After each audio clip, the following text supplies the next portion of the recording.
Naquela sala de estar, eu afirmei que não aceitaria mais pressões financeiras. Meu pai, Antônio, ergueu as sobrancelhas e riu, curto, como quem acha graça na própria autoridade. A casa funciona com meu dinheiro, Isabela. Não é hora de brincar de injustiças, disse ele, sem levantar o tom, apenas com aquele tom que corta o ar. Eu reconheci o olhar dele, centrado, frio, pronto para impor limites. Minha voz manteve firme o tom. Não vou assinar mais nada que determine minha vida econômica sem minha autorização. Ele não sorriu. Apenas apoiou as mãos na mesa, empurrou a cadeira alguns centímetros para trás e deixou claro que o assunto iria render. Poucos minutos depois, subi ao quarto para recolher meus papéis. No caminho, ouvi do corredor o ranger da madeira sob o peso de passos que não eram meus. Abri a gaveta da cômoda, empilhei caixas de recibos, números rabiscados em cadernos de orçamento. Entre alinhavos de números, encontrei um envelope discreto, escondido atrás de uma pilha de notas fiscais antigas. O envelope era simples, de papel pardo, com o carimbo de uma financeira de bairro. Dentro, um papel branco, com o logotipo da instituição, números e assinaturas que não deviam estar ali. Aproximei o rosto, li o cabeçalho. Empréstimo familiar. Contrato de crédito. Havia másculas de caneta com o meu nome, datas antigas, uma linha que me atingiu como uma estaca.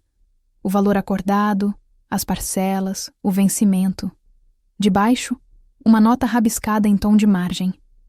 Ajuste orçamentário para manter a casa. Eu guardei o envelope de volta na gaveta, tranquei-a com a chave que pendia da minha pulseira e desci para a sala com o peso do papel oculto ainda queimando nos meus dedos. 2 horas depois, reunimos a família na sala. A mãe se sentou entre Clara e eu, como quem tenta acalmar uma tempestade com uma xícara de chá.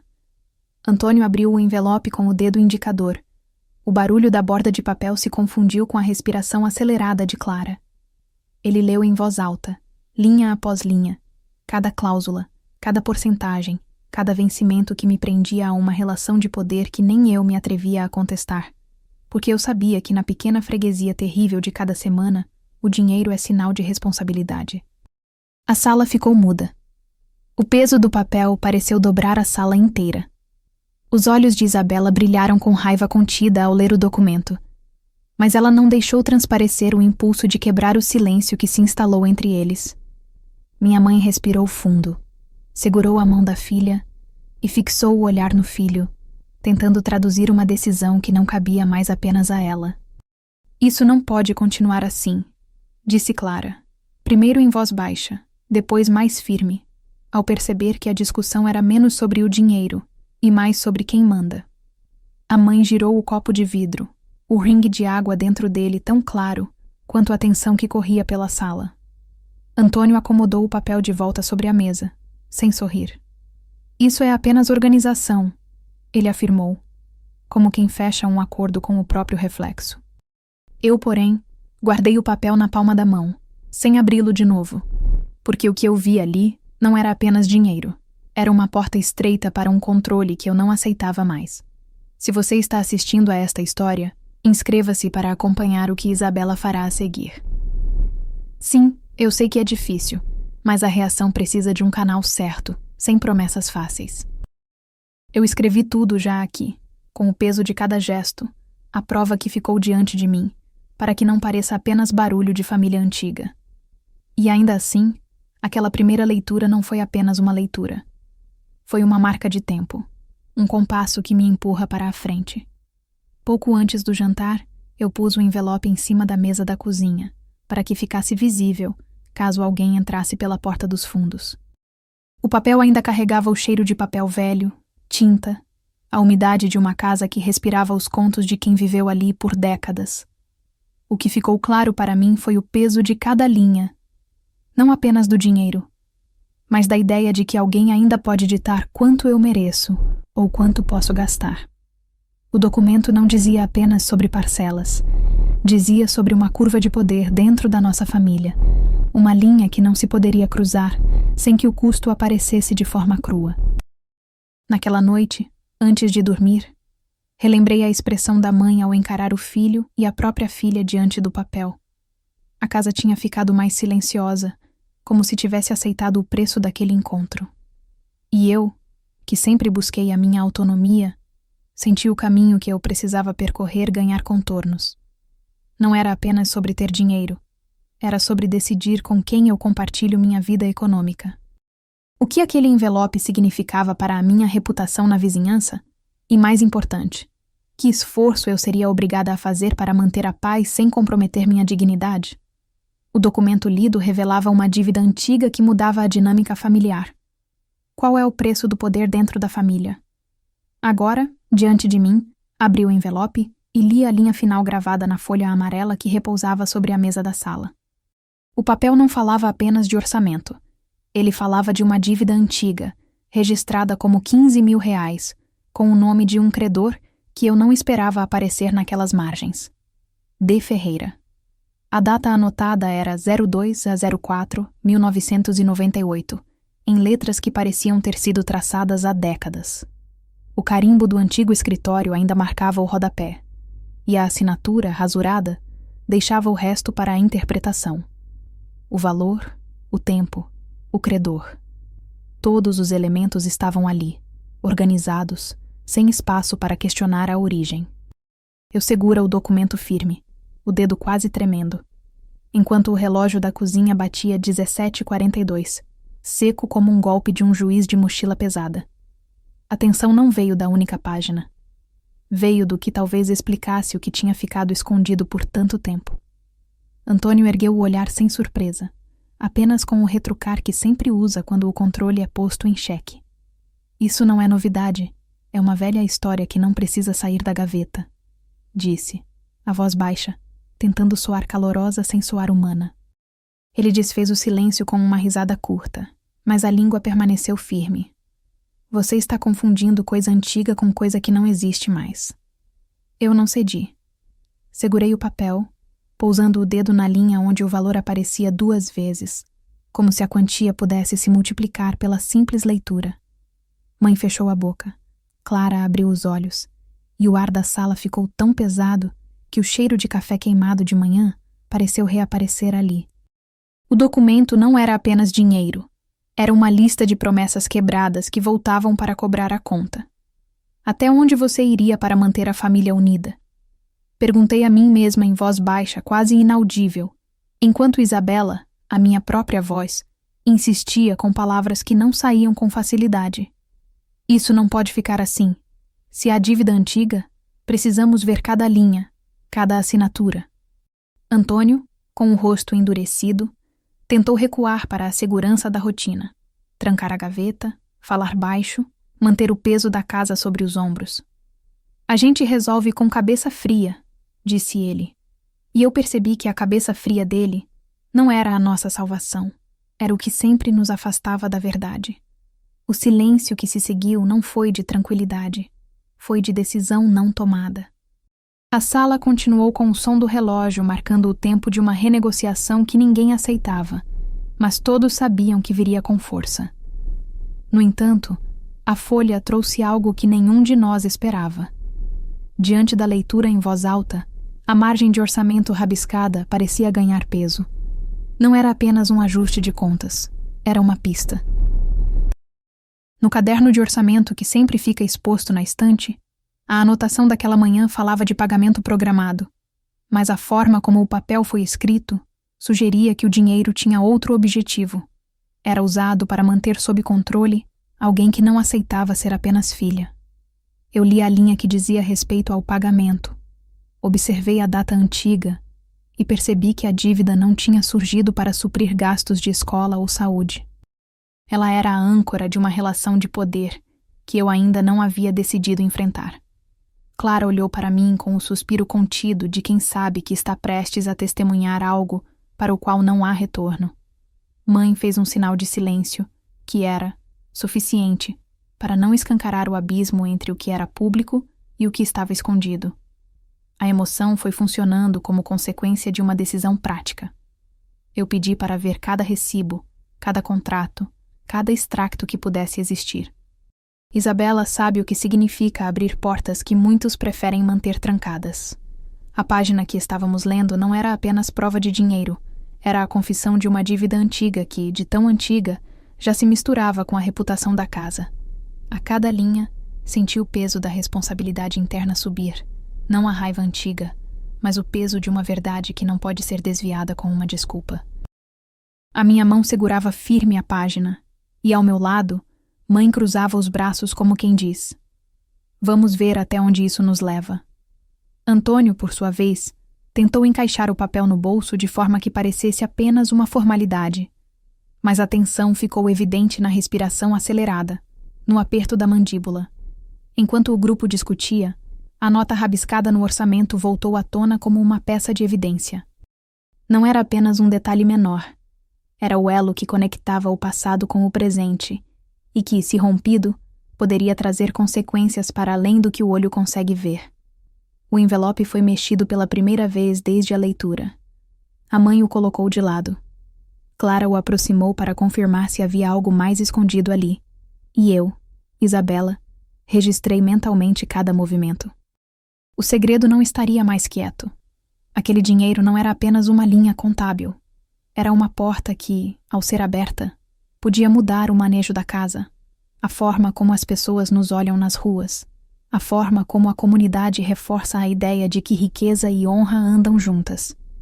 No fim, o que ficou claro foi que o documento não falava apenas de dinheiro, falava de responsabilidade. O peso dele começou a entrar nos hábitos diários. A maneira como cada pessoa falava sobre gastos, a forma como cada decisão era apresentada aos olhos da vizinhança, o modo como a família se movia em torno de pressões que não podiam ser simplesmente despachadas com uma palavra firme. A dívida antiga não era apenas uma soma. Era um lembrete de que o poder dentro de casa não reside no dinheiro que circula, mas na coragem de definir limites sem destruir vínculos. E ao fechar o punho sobre o papel, eu soube que o próximo movimento seria nosso para escolher, sem esconder o que não devia ser escondido. No rodapé, a assinatura permanece ilegível, mas a data, 02/04/1998, e o valor, 15.000, aparecem com clareza. O documento mostra, pela primeira vez, que a dívida não é instrumento de poder apenas para custear gastos. Ela é uma confissão antiga, que reconhece a necessidade de responsabilidade. Isso muda a dinâmica. Não é mais apenas o pai controlando recursos. Agora é a família olhando com olhos diferentes para o que o dinheiro representa. Qual preço vamos pagar pela revelação? Agora eu via o envelope aberto na mesa, e a primeira linha não deveria existir. 2 horas antes da discussão que iria virar sala de ataque, eu já sentia o peso daquilo sobre o ombro. O documento era uma promissória.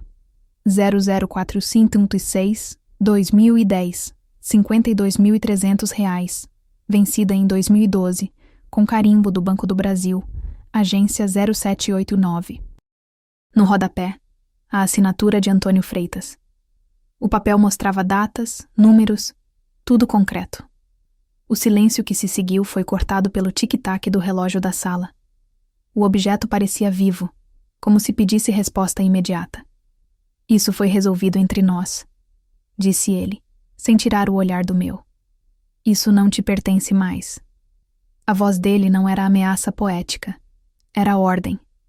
Ele devolveu o papel à mesa com um gesto curto, e a sala recebeu o peso de mais uma decisão imposta sem debate. A mãe tentou acalmar, mas a voz dela saiu áspera, tentando manter o que restava de cordialidade. Vamos discutir com calma, Isabela. Tudo no tempo certo. Clara ficou em silêncio, observando cada reação, o que não ajudava. Eu não movi a cadeira. Fiquei parada, olhando a linha rabiscada que meu pai insistia em tornar normal. Na margem do documento, havia uma anotação à mão, um rabisco que dizia saldo revisado, e logo abaixo, um número que não era para ler rápido. O que era mesmo aquilo? Resolvi que precisava ver com meus próprios olhos. Mais tarde, voltei para o quarto, peguei o caderno de orçamento que sempre ficou aberto na mesinha de apoio e tirei fotos do que havia anotado. A caneta da esposa de Antônio, a grafia cansada, o traço que não batia com o resto das contas. Fotografei também um envelope recém-aberto ao lado do contrato da casa. A cópia de um boleto que parecia ter passado por cima do orçamento familiar meses atrás. Às 21h45, guardei o celular e voltei à sala com a certeza de que aquele episódio não acabaria ali. Você está inflando as coisas. Foi assim que ele abriu a defesa habitual, com a voz baixa que costumava usar para impor silêncio. Isso é passado. O que importa é agora. Manter as estruturas que nos dão segurança. Eu reuni os dedos, contei até 3 e respondi com precisão fria. Não aceito mais pressões financeiras sem limite. Ele sorriu. Não pela alegria, mas pela certeza de que tinha alguém para sustentar a queda de qualquer resistência. A mãe observou, com olhos que resistiam a encostar na palavra vergonha, e sugeriu uma pausa para o dia seguinte. Vamos buscar o que aconteceu nesses últimos meses, com calma. Não vamos transformar a casa em tribunal. Clara finalmente falou, a voz baixa, quase sussurrada. Se houver dívida, ela precisa saber quem está envolvido. A sala ficou menor, como se o espaço tivesse encolhido para caber o segredo inteiro. Eu não recuei. Peguei a bolsa de recortes e resíduos de documentos que sempre guardo para encontros assim e apontei para o corredor que levava ao quarto de estudo. Vamos revisar tudo com calma. Hoje não acabamos com isso. 2 portas adiante, encontrei o que eu procurava. Uma pasta com extratos, boletos e recibos que nunca deveriam ter ficado expostos. Eu não deixei nenhum vestígio de dúvida sem registrar. Fotografei cada página, alinhei as datas, conferi o valor total com o que o papai disse hoje de manhã. O que ficou claro é que a história não era só sobre dinheiro, era sobre quem tinha direito de decidir a vida da família. O que começou como uma imposição tornou-se uma maquinaria de controle que, se não contida, podia corroer tudo: a independência de Isabela, a reputação do clã, a capacidade de falar alto sem medir consequências. Enquanto organizava os papéis, o telefone vibrou na mesinha da cozinha. Era uma mensagem de Clara, direta e sem rodeios, pedindo que nos reuníssemos novamente para falar com a irmã. Não era uma ameaça, era uma condição: que tudo fosse feito com a participação de todos, sem ocultar nada. Esse recado, por mais simples que parecesse, forçou minhas mãos a agir com mais clareza. Eu havia decidido que a próxima conversa não seria uma sessão de defesa, mas uma auditoria silenciosa de cada linha do orçamento, cada assinatura, cada carimbo que aparecesse naquelas folhas.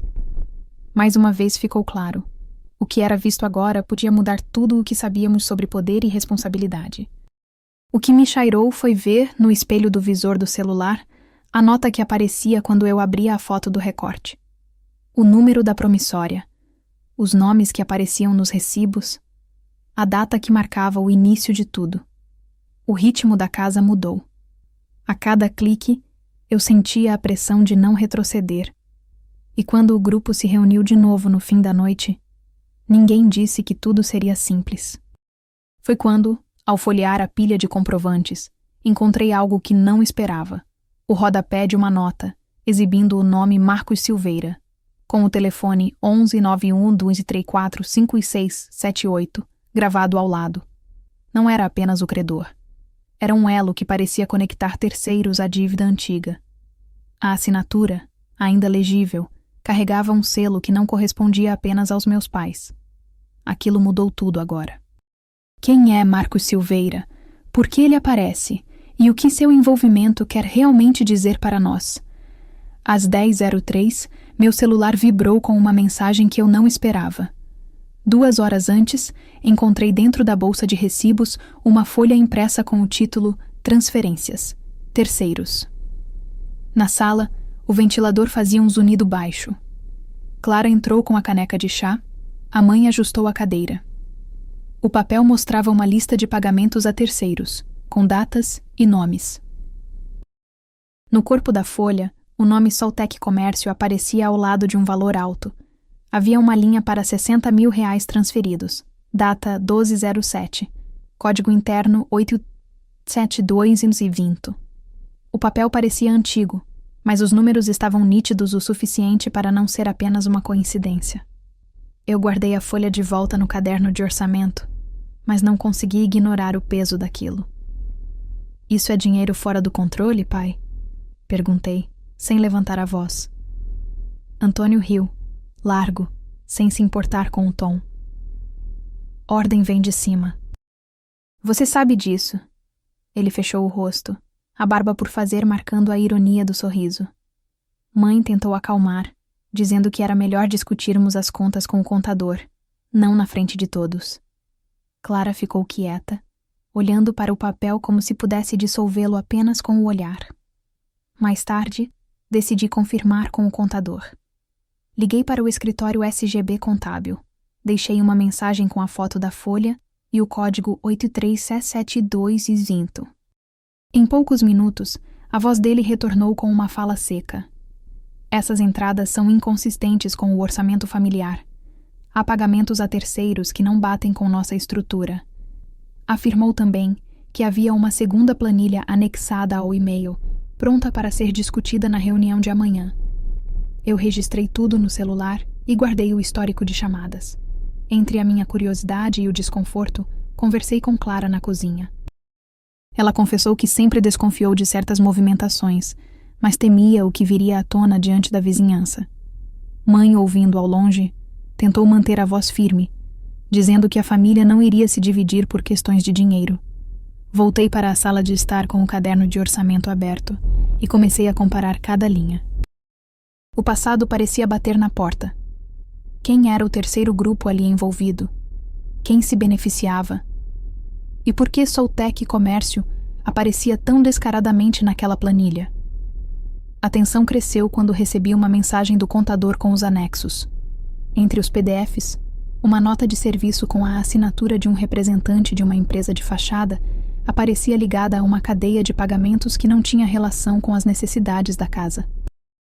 O documento ligava o dinheiro a um fornecedor que não aparecia nas nossas contas oficiais. Não era apenas uma falha contábil, era uma fraude envolvendo terceiros. Eu precisava agir, mas ainda não estava pronto para o próximo passo público. Enquanto o silêncio pesava, decidi gravar uma conversa com Antônio para ter prova direta, algo que pudesse sustentar a discussão, sem depender de boatos da vizinhança.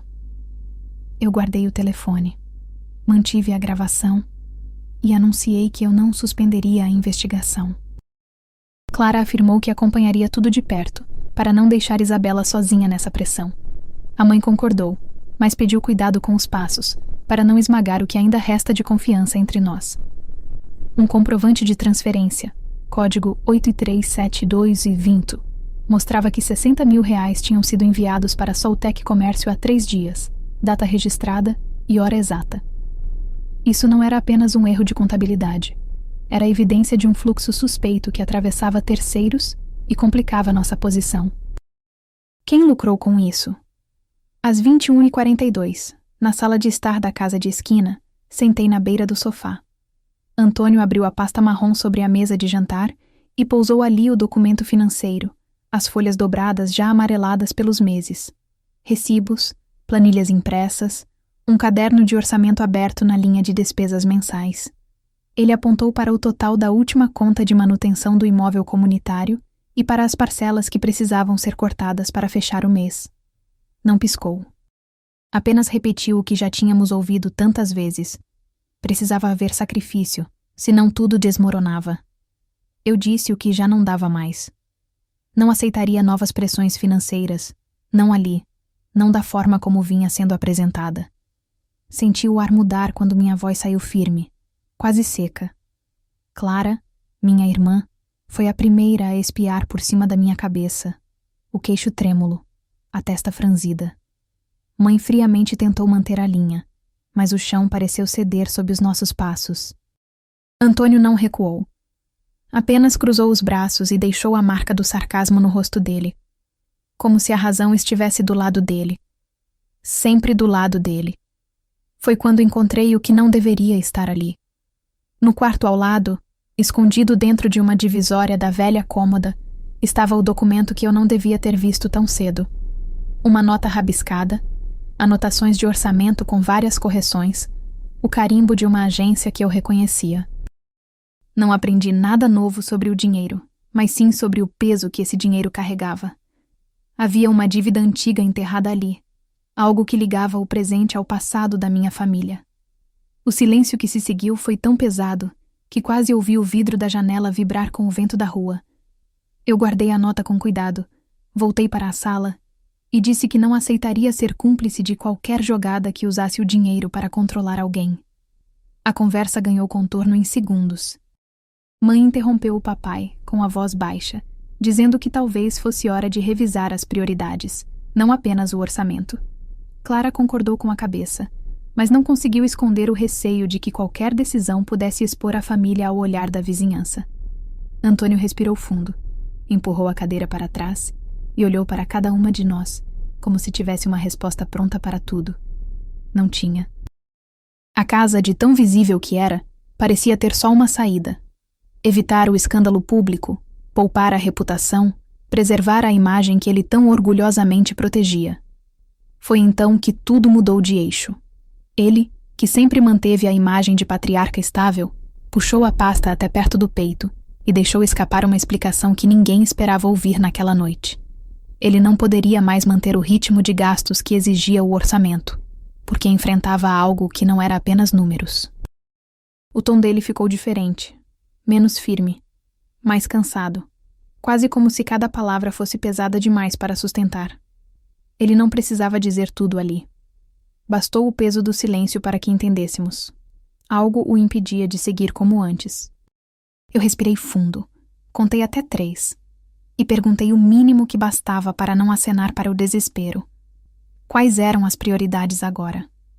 O que era indispensável manter? Minha fala teve menos raiva e mais clareza prática, porque não havia mais espaço para dramatizar.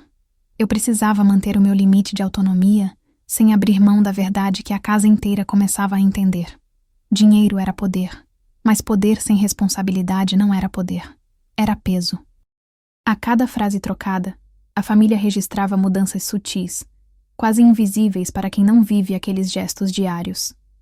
Se você está acompanhando esta história, comente o que você faria no meu lugar. Comente se também acha que limites não são uma derrota, mas uma proteção. Comente se concorda que a dignidade familiar pode caminhar ao lado da autonomia econômica, sem que uma escolha desrespeite a outra. Estou anotando cada reação, cada opinião, para ver se a nossa linha de ação pode se tornar mais clara para todos nós. O que está claro para mim é que a conversa precisa ir adiante, com provas, com prazos, com consequências reais. Logo depois, a sala pareceu reduzir o espaço entre a gente. Antônio abriu de novo a pasta e, pela primeira vez em muito tempo, revelou um papel que não era de orçamento, mas de saúde. Ele tirou de dentro do envelope um laudo médico, datado de hoje, com o título bem definido: Doença cardíaca crônica sob tratamento. Não era uma sentença, mas era suficiente para reescrever as prioridades. O médico recomendava mudanças no estilo de vida, pausas no trabalho, ajustes no uso de recursos da família para cobrir tratamentos, exames futuros e uma clareza que antes ele resistia em admitir. Eu observei o carimbo, a assinatura, a data. A prova era concreta, inegável, e mudava tudo naquele momento. A reação foi quase inevitável. Mãe, que até então tentava conter o impulso de resolver tudo com a diplomacia, deu um passo atrás, abriu os olhos como quem vê algo pela primeira vez e pediu que ninguém fizesse julgamentos precipitados. Clara manteve o silêncio por um instante. Depois murmurou que precisávamos falar com um profissional externo para não perder o controle da situação. Antônio, por sua vez, não recuou no orgulho. Apenas admitiu que, com a doença, o que antes parecia simples não seria mais possível. O que eu senti foi um corte seco no vínculo que juramos manter. Não era mais sobre quem manda, mas sobre quem pode sustentar a casa quando tudo falhar. E é assim que a noite me levou a uma nova percepção. O dinheiro não é apenas um instrumento de poder dentro da família. Ele pode, e vai, virar responsabilidade quando a saúde chama. A partir dali, a dívida antiga não era apenas uma sombra do passado, mas uma rachadura que nos obrigava a ver quem fica de pé quando o peso muda. Quem segura o orçamento agora? O envelope pesou na palma da minha mão quando a campainha tocou. Eu ouvi passos no corredor, não de visita, de pressão. Dentro dele, um extrato bancário recente, meu nome na margem, data 11/07, saldo de 23.456,78. Abaixo, uma anotação assinada por Antônio, para cobrir despesas médicas da família. O papel cheirava a tinta fresca, mas a tinta não escondia a rigidez do que estava ali. A sala ficou menor, o ar parecia comprimido. Clara encarou o papel com os olhos arregalados. Mãe mordeu o lábio e olhou para o chão.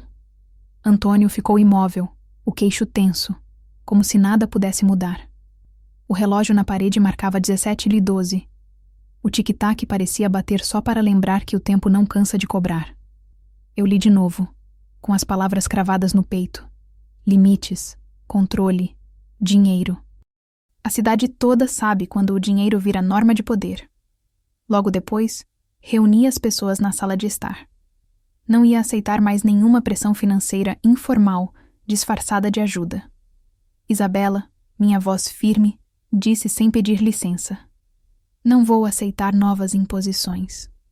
Antônio abriu o sorriso que ele usa para disfarçar o controle. "Isso não é imposição, é responsabilidade." Clara tentou soar prática. "Vamos ver os números." Mãe ergueu as mãos, tentando acalmar. Ela falou baixo, quase para si mesma. "A gente precisa do mínimo para andar." O peso na sala aumentou. Eu guardei o extrato na gaveta da mesa de centro, onde já guardava os recibos do orçamento, para não deixar à vista de quem chegasse. Abaixo do rascunho da nossa rotina, uma linha invisível seguia forte. O pai mandava, a filha obedecia, a irmã observava. A tensão não era apenas financeira. Era de reputação, de pertencimento, de como cada decisão seria julgada pela vizinhança. A campainha sumiu no silêncio que tomou conta da casa. Mais tarde, achei outra prova.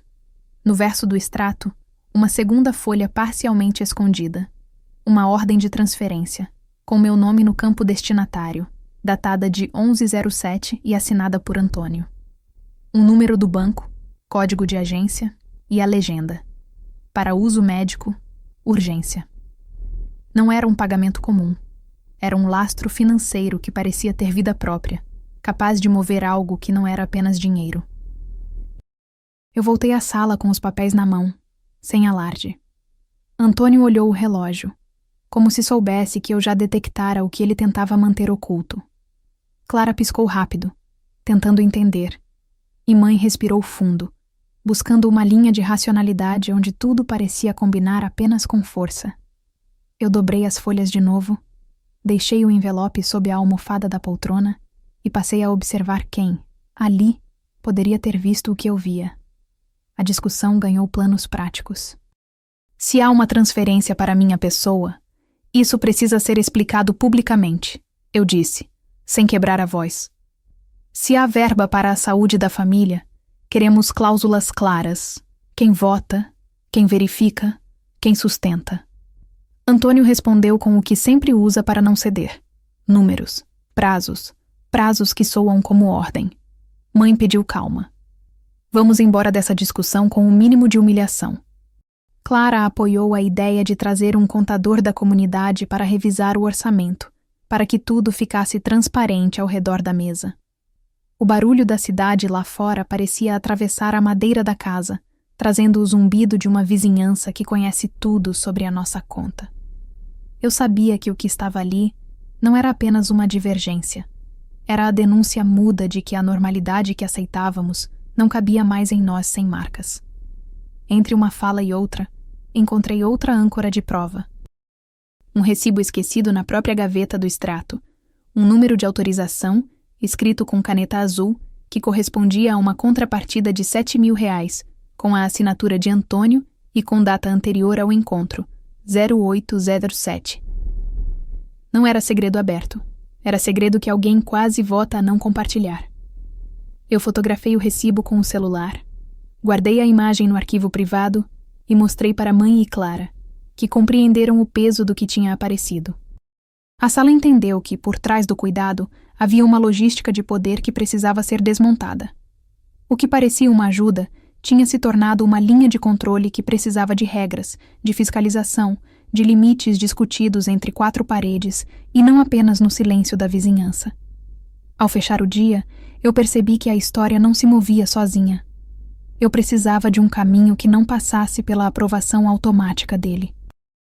A cada minuto que passava, mais alguém na casa precisava ver o que era concreto.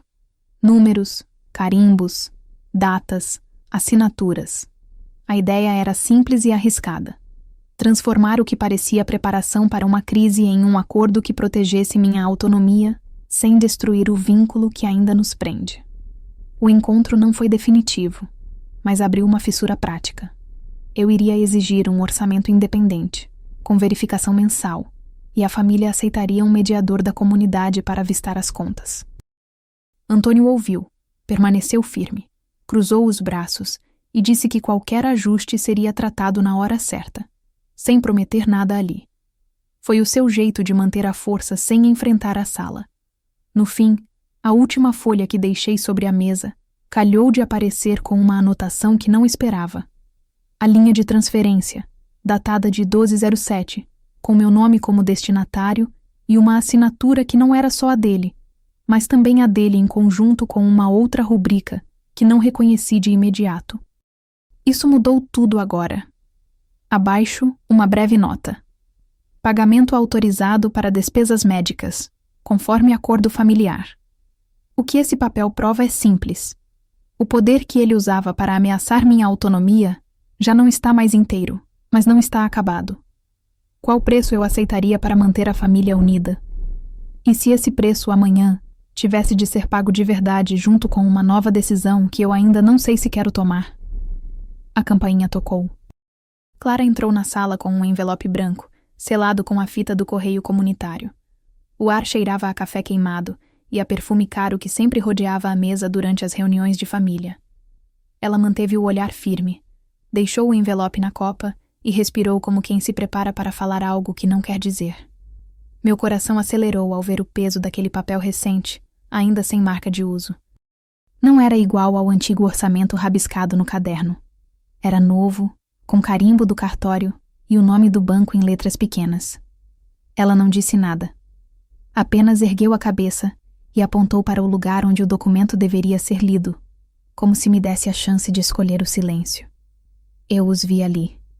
Antônio na cadeira ao lado da mesa, a testa franzida, a mão que já ficou cansada de tanto segurar o controle.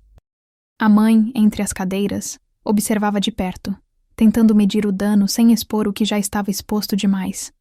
Clara encostou o ombro na moldura da porta e me entregou o envelope com um leve sinal de urgência. Isso pode mudar tudo, sussurrou, quase para si mesma, antes de se afastar para não ouvir as palavras que viríamos a pronunciar em voz alta. Abrir o envelope foi simples demais, e ao mesmo tempo desconcertante. O papel era grosso, de uma tonalidade creme, com o logotipo do banco na parte superior e uma linha de assinatura no rodapé. O valor era alto, quase o dobro do que eu tinha visto no orçamento de família há meses. Havia também uma data recente, apenas 2 dias atrás, e um código de referência que parecia feito para que ninguém aqui esquecesse de quem era a dívida. Nossa. O documento dizia claramente que Antônio, em nome da família, assinara um empréstimo com garantia de ativos da casa, incluindo parte da participação de Clara no patrimônio comum. Não era apenas dinheiro. Era uma promessa de silêncio, uma pressão para não questionar, uma regra de manter a reputação intacta, a qualquer custo. Quando a leitura terminou, o silêncio caiu com peso. Antônio abriu o maxilar, como quem procura uma resposta pronta para a pergunta que ele sabe que virá, e apenas disse, com a voz baixa, que aquilo era assunto de adultos e que os jovens não deviam se meter. A mãe tentou apaziguar, oferecendo uma bebida e uma tentativa de normalizar a conversa, mas a nota na carta servia como uma lâmina invisível que cortava o território seguro de cada um. Eu percebi o jeito como Clara respirou. Curto, rápido, o queixo firme e o punho que se fechava discretamente ao lado do corpo. Era a primeira vez que uma prova tão concreta surgia diante de nós. Era a primeira vez que o balanço de poder chegava tão perto de mudar quem fica e quem parte. 2 horas depois, a casa pareceu menor. O corredor, normalmente cheio de passos leves de visitas inocentes, ficou ocupado apenas pela nossa atenção. Clara, que tinha ficado quieta, observando a reação de todos, puxou-me de lado para me mostrar outra coisa que ninguém havia visto ainda. Uma segunda folha, escondida dentro do bolso falso do caderno de orçamento. Não era apenas uma anotação. Era uma verdade que mudava a linha de frente. Nela constava uma nota de mãe, escrita em letra menor, pedindo a Antônio para manter o acordo em segredo e para não mencionar certos nomes que poderiam complicar a reputação da família. A frase parecia inocente, mas o que contava eram os nomes que não estavam ali, os que sabiam demais e os que seriam sacrificados para manter a falácia de que tudo estava sob controle.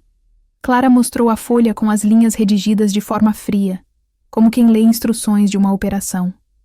Clara olhou para mim, o olhar quase sem emoção, e disse algo que mudou tudo. Eu não achei isso ontem quando li o orçamento. Achei hoje, porque o silêncio de minha parte parecia prender a mim também. Foi ali que ficou claro que não era apenas o dinheiro a ser discutido, era a lealdade que estava em jogo. Ela não indagou sobre quem iria pagar o preço de cada segredo.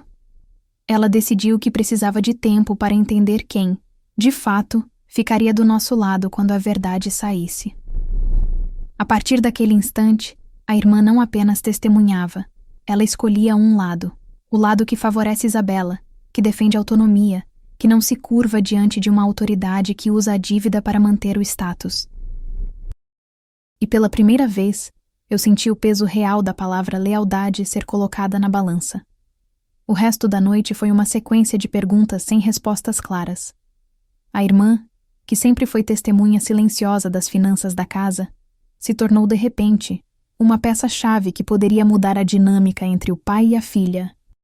O documento financeiro, as assinaturas, os carimbos, tudo isso deixava de ser apenas prova para se tornar uma espécie de pedido de justiça que havia sido empurrado para trás, por anos, para preservar aquilo que a comunidade dizia ser correto.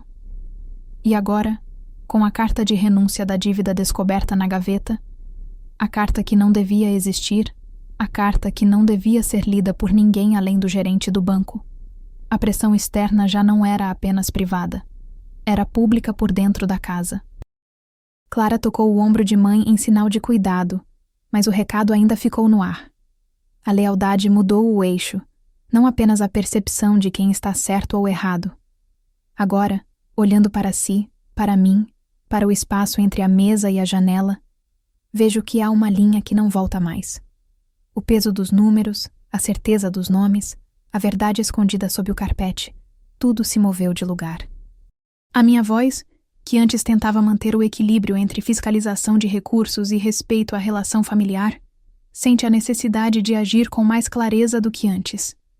E a irmã, que sempre foi um complemento silencioso da história, agora parece preparada para decidir o que fica e o que parte, ainda que isso signifique romper com o que já foi aceito pela vizinhança.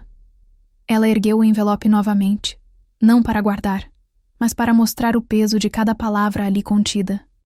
O código de referência, a data de emissão, o valor alto que representa uma dívida antiga que sempre esteve lá, ainda que escondida, ganharam corpo pela primeira vez diante dos meus olhos, de quem tem a responsabilidade de cuidar de tudo. E naquele instante, a conclusão não era mais sobre quem tem razão, mas sobre quem pode suportar o fardo de uma revelação que desfaz o que parecia imutável. Clara aproximou-se mais uma vez e deixou a última mensagem pairando no ar. Sem certeza, apenas a certeza de que nada voltaria a ser como era. A lealdade seria medida pelo que cada um escolheria ali, naquela sala, naquela noite. Clara ergueu o envelope, abriu a carta de renúncia da dívida, assinada ontem pelo gerente, com o código de referência 8923 e data de emissão 14/06/2026, e olhou para mim. Qual é o preço da lealdade agora? Agora, no escritório da casa, eu abri o envelope selado com o carimbo antigo do banco. O papel grosso raspou o tampo de madeira quando o retirei. Havia um extrato recente, 92.450, R$ 12, vencimento marcado para 30 de junho de 2024 e o beneficiário listado como Aurora Participações. A assinatura de Antônio aparecia acima do carimbo, com a mesma firmeza de sempre. O texto falava de crédito rotativo, de garantia familiar, de cláusulas que pareciam bem para o resto da cidade e perigosas para nós. O peso daquele papel não era apenas financeiro. Era uma tensão que já tinha passado a ser uma decisão pública. O relógio da sala marcou 12h15, rápido, como se quisesse acelerar o tempo para que eu agisse. Clara entrou na sala, seguiu o olhar até o extrato e ergueu as sobrancelhas. A mãe aproximou as mãos do rosto, tentando esconder o cansaço. O extrato trazia um detalhe que eu não esperava. O vínculo entre o valor e uma terceira empresa, a Aurora, que ninguém na casa havia citado até então em voz alta. Eu toquei o papel com a ponta dos dedos para não deixar marcas. O documento não falava apenas de dinheiro, falava de garantia, de obrigações que surgem quando o poder financeiro não está alinhado com limites pessoais.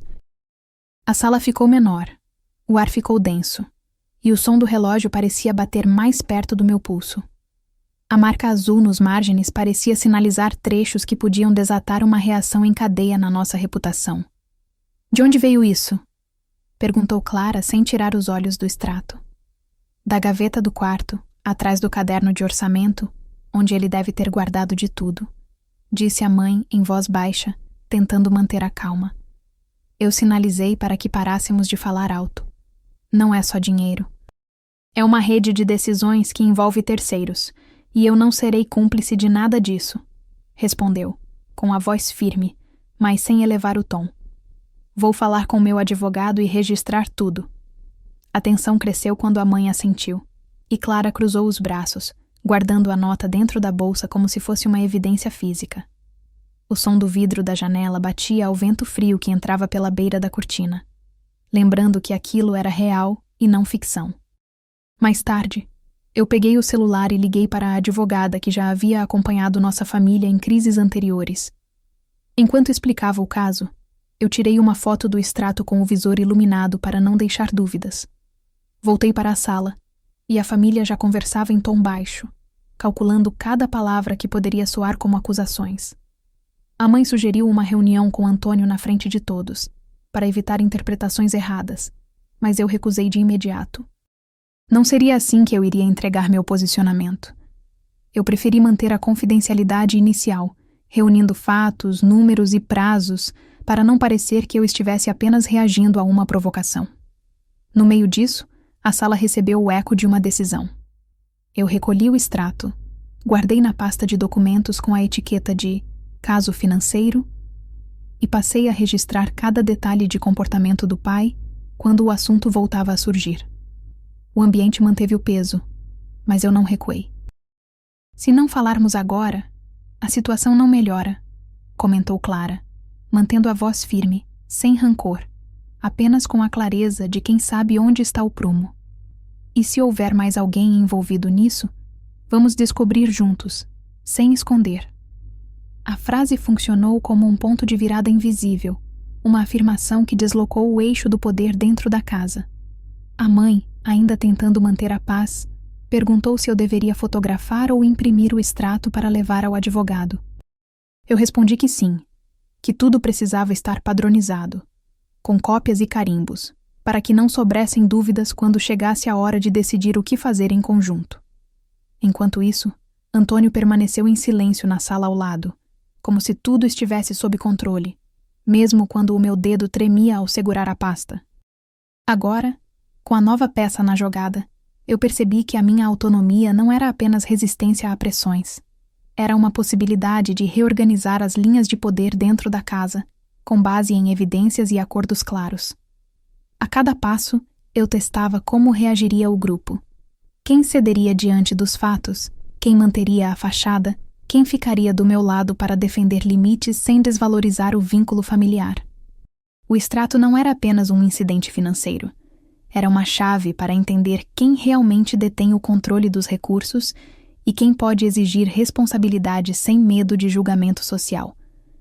A cada minuto, eu reavaliava as opções, anotava datas, conferia números, organizava contatos e preparava o terreno para as próximas ações que precisariam ser tomadas com cuidado, sem criar fendas que se tornassem problemas irreparáveis. No meio da tarde, o silêncio voltou a pairar na casa quando o pai apareceu na sala de estar sem batucar a porta. Ele olhou para o extrato e se manteve imóvel por um segundo que pareceu uma eternidade. Depois respirou fundo antes de falar com a calma que sempre usa para não entregar o jogo. Não é assim que funciona. Isso não é filme. E então tentou desarmar a situação com um tom de justificativa que não alcançava a minha realidade, como se aquilo fosse apenas um teste de paciência. Eu não cedi, apenas disse que aquilo era parte de uma conversa que precisava happen. Dados, provas, tempos, prazos. A reação dele foi imediata. Ele mudou de lugar, sentou-se novamente, cruzou as mãos e deixou transparecer que aquele diálogo não sairia barato para ninguém. A sala voltou a ficar quieta. Os passos na casa pareciam mais baixos, como se todos tivessem alguém observando de perto. E então, uma parte da verdade que ainda não tinha se materializado diante de cada um começou a ganhar forma visível. O que mudou foi a simples, brutal evidência de que existe uma rede além do que foi dito. O extrato trazia o nome da Aurora Participações, ligado a uma linha de crédito que jamais aparecia nas conversas que eu aceitava sem questionar. Não era apenas uma dívida, era uma relação com terceiros que ninguém na casa havia permitido explorar em voz alta. A cada minuto que passava, eu tinha que decidir se iria expor tudo de uma vez ou consolidar as informações antes de qualquer movimento público. E eu sabia que, se eu mantivesse o silêncio, manteria também o controle do ritmo da revelação. Mas com cada detalhe que eu anotava, o controle ia para as mãos de quem já sabe o que fazer com a verdade quando chega de forma fria. O peso do extrato não permitia retorno. Agora eu precisava de uma resposta estratégica, não de uma sensação de justiça vazia. E o próximo passo não era mais uma suposição. Era uma escolha cuja consequência não teria volta. O carimbo, o valor e o prazo estavam lá, em minha mão, como uma senha para o que viria a seguir. Isso muda a minha próxima jogada? Agora, eu assino o termo de limites financeiros que registra oficialmente o que já vinha acontecendo entre nós. A sala de estar cheira a café queimado e madeira antiga. O ar parece pesado desde que o assunto foi colocado sobre a mesa. O envelope do cartório brilha sob a lâmpada amarela, a data já registrada. Não é apenas papel, é regra. Dentro dele, as cláusulas são simples. Eu mando no meu dinheiro até R$100 por dia.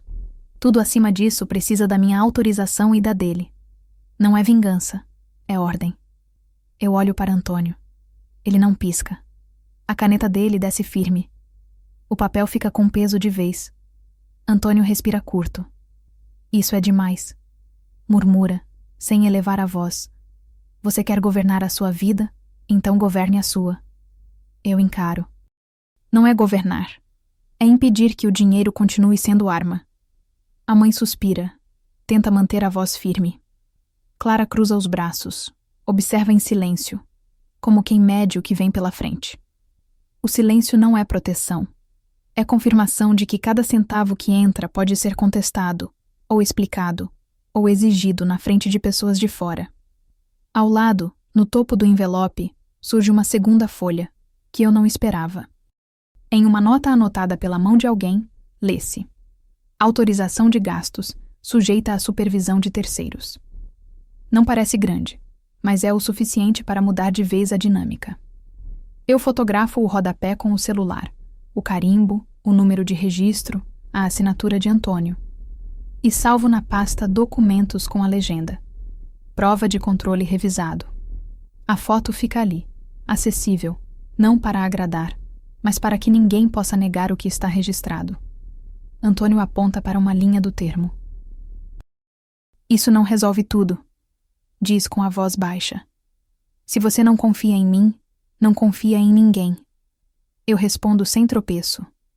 Não confio no uso do dinheiro como instrumento de coerção. A mãe se aproxima apenas o bastante para não parecer que está fugindo de um conflito. Clara olha de um lado para o outro, procurando espaço para respirar. A tensão na sala parece dobrar o peso do orçamento que está em jogo. Cada respiração parece uma decisão que pode mudar tudo. Foi quando, ao folhear o envelope, achei outra evidência que não esperava. Um recibo antigo, datado de 2018, com um rastro de transações ligando o dinheiro da família a terceiros. Não é fofoca, é fato. Há décadas, parte do dinheiro foi para acordos com empresas que não tinham rosto fácil na vizinhança. O papel é áspero. A assinatura de Antônio aparece de novo, e a data que fica repetida na memória é de 15/03/2018. Não há exagero no registro. Há nomes, números, datas, tudo que transforma a escuridão em prova. O grupo observa o papel com o respeito mínimo que a revelação exige. Prova humanamente legível, não narrativa enviesada.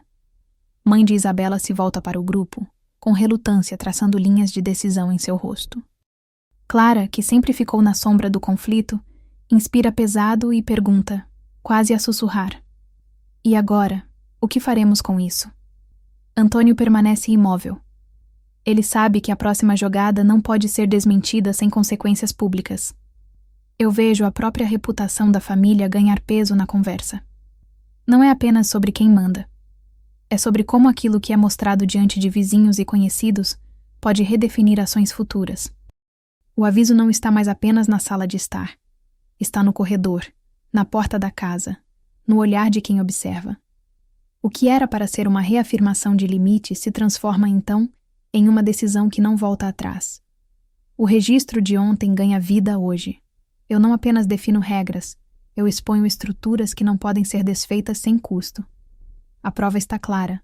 A notícia não precisa de legenda. Há uma dívida antiga que não cabe mais na versão romântica de uma família respeitável. O impacto não é apenas financeiro, é social e relacional.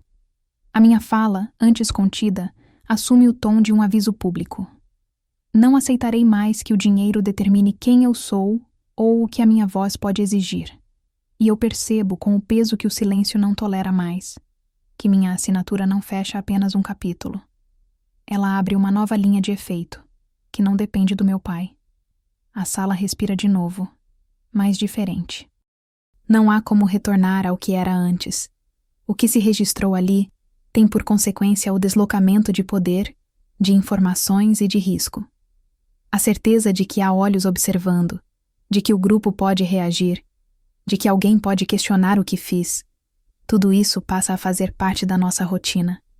E no meio de tudo, a presença de Antônio continua estável, ainda que a relação tenha mudado de tom. Não há culpa invisível.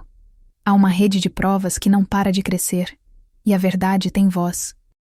O bilhete carimbado não mente. A dívida antiga é real, reconhecida, e eu aceitei uma parcela da responsabilidade, não para apagar o que aconteceu, mas para mudar como iremos lidar com isso daqui em diante. Qual será o custo de manter esse novo equilíbrio diante de quem observa e de quem depende?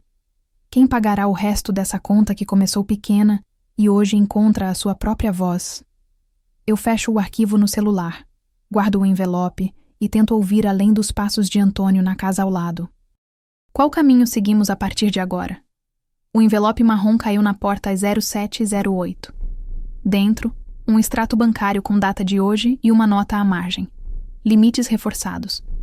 Eu abri, passei o dedo pela dobra rígida e li o total da linha de crédito que o pai havia acionado sem meu consentimento. O som da caneta dele marcando o relógio na mesinha de jantar quebrou o silêncio. Antônio sorriu. Nada de surpresa nos olhos dele. Apenas a certeza de que manter o controle ainda era possível. Naquele momento, o ar ficou pesado. Eu sabia que não seria apenas dinheiro o que eu enfrentaria. Era poder. Isso é uma ameaça real. 2 horas depois, sentei-me com mãe na cozinha para falar em voz baixa. Não era hora de gritar. Era hora de registrar cada palavra. Mostrei o extrato na mesa, apontando a rubrica que dizia empréstimo familiar. O que não constava antes nas conversas públicas da família. Mãe respirou fundo, olhou para Clara, depois para mim. Ela repetiu que a honra não podia ser manchada por uma discussão financeira, mas que também não cabia deixar Antônio decidir tudo sem contestação. Clara cruzou os braços, observando o meu rosto para captar cada sinal de ressentimento público. O encontro terminou com um acordo tácito. Vamos exigir limites claros e registrar tudo, para que ninguém precise esconder nada. Isso foi uma decisão irreversível. No quarto encontrei o documento escondido dentro do bolso da bolsa de recibos.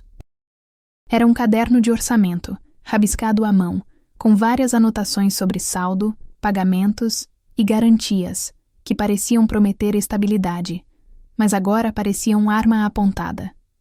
Levei o caderno para a sala, onde a família voltou a se reunir sem pressa, como quem sabe que o chão abaixo pode ceder a qualquer momento.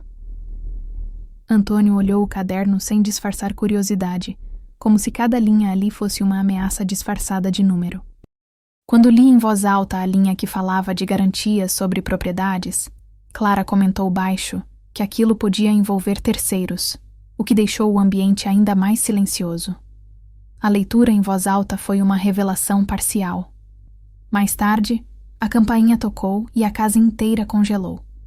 Era a secretária do banco, com um lembrete de reunião marcada para amanhã, às 09h, em frente ao cartório da praça. O banco não pediu desculpas pela urgência. Exigiu soluções rápidas para evitar a inadimplência com terceiros. Voltei ao salão. Expliquei para a mãe que precisaríamos de uma assessoria jurídica para ver o que podemos negociar sem perder a autonomia financeira. Antônio tentou diminuir a gravidade, dizendo que tudo não passava de reajustes e que ninguém precisava se apavorar. A reação dele não surpreendeu ninguém. Apenas confirmou que o dinheiro continua sendo a lâmina que ele usa para cortar liberdades. A conversa foi suficiente para que todos entendessem o peso da situação. Isso mudou a relação de autoridade de forma definitiva. À noite, reuni Clara, mãe e eu, para planejar uma resposta prática. Decidimos documentar cada decisão em ata simples, sem linguagem poética, apenas fatos. Quem assina, quem aprova, quais limites entram em vigor e quais não podem mais ser ignorados. Mãe propôs registrar as conversas com Antônio por meio de mensagens oficiais, para evitar ruídos. Clara concordou que deveríamos buscar ajuda externa, apenas se fosse necessário, para manter a reunião entre nós como família, não como tribunal comunitário. A cada passo, o peso do dinheiro como instrumento de poder ficava mais claro e mais perigoso. Isso força uma renegociação de fronteiras. 2 reuniões com documentos foram marcadas para a semana. Uma com a advogada da família, outra com o próprio banco, para alinhar expectativas. Eu guardei o extrato e o caderno de orçamento no fundo da gaveta, entre recibos de supermercado e notas fiscais antigas, para que ninguém menos atento pudesse encontrá-los por acaso. Antônio, por sua vez, manteve o tom de que tudo poderia ser resolvido com educação financeira e um mínimo de reserva emocional. Não bastava. As palavras dele não eram provas. Eram tentativas de desviar o foco para o costume da comunidade, aquele feltro de normalidade que circula na freguesia. Eu não aceitarei mais esse desvio. A partir de agora, cada passo terá um registro claro, ou não haverá passo algum. Isso já é uma ameaça. Às 20h15, a casa ganhou a voz baixa de mãe pedindo calma, mas é impossível manter a calma quando a história financeira da família passa a ser alvo de uma avaliação pública. Eu peguei o bilhete de uma reunião com a advogada e confirmei que levaríamos cópias de todos os documentos: extrato, caderno de orçamento, recibos, notas rabiscadas, fotos de propriedades registradas em cartório. Enquanto isso, Antônio tentou acalmar a situação com um argumento simples: dinheiro mantém o respeito da comunidade. Não foi suficiente. O que separou o que parecia perto de ser resolvido do que estava prestes a estourar foi exatamente o risco externo. Terceiros poderiam entrar no acordo sem que eu aceitasse perder minha autonomia. Isso é uma ameaça. No fim da noite, Clara compartilhou comigo uma linha que apareceu na planilha antiga. Uma linha que parecia apenas ruído. Uma nota lateral, quase invisível, que falava de uma dívida antiga que teria gatilhos escondidos. Não era apenas sobre dinheiro. Era sobre confiança. Eu anotei cada detalhe que poderia ser usado como prova. números, datas, nomes de quem assinou a promissória na época, localização do documento no caderno. O que era uma memória antiga agora podia servir como alavanca para exigir responsabilidade de todos. A revelação parcial abriu espaço para uma nova leitura da nossa história familiar, mas sem dissolver o peso da decisão que tínhamos que tomar. Isso aponta para o próximo passo: como reformular a relação de poder na casa. 2 noites depois, a família se reuniu para uma formação de jogo duro. Cada um disse o que aceitaria e o que não aceitaria mais. Antônio manteve o discurso de que ele protegia o que é nosso, mas a distância na sala mudou.